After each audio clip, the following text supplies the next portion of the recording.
பத்மாவதி தாயாரை காதலித்த வெங்கடாச்சலபதி அவரை திருமணம் செஞ்சுக்கிறதுக்காக குபேரனிடம் கடன் வாங்கியதாகவும் அந்த கடனை இன்னும் அடைக்காம இருப்பதாகவும் புராணங்கள் சொல்லுது.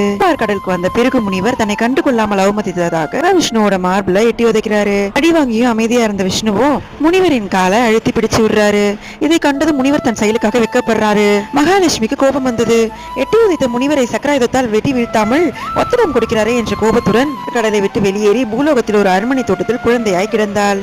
ஆகாசராஜன் அப்படின்ற மன்னன் இந்த குழந்தையை தன் மகளாக வளர்க்கிறாரு. மகாலட்சுமி இல்லாம வருந்திய விஷ்ணு ஸ்ரீனிவாசன் அப்படின்ற பேர்ல வீரனாக பூலோகம் வராரு. ஆகாசராஜனின் மகளாக பத்மாவதி அப்படின்ற பெயரோட மகாலட்சுமி தான் வளர்ந்து வராங்க அப்படின்றத தெரிஞ்சுக்கிட்டு அவள் மீது காதல் கொண்டார். பத்மாவதிக்கும் காதல் மலருது. திருமணம் முடிக்க சம்மதித்த ஆகாசராஜன் பல கோடிக்கு சீதனம் தர வேண்டும் என்று கேட்டார்.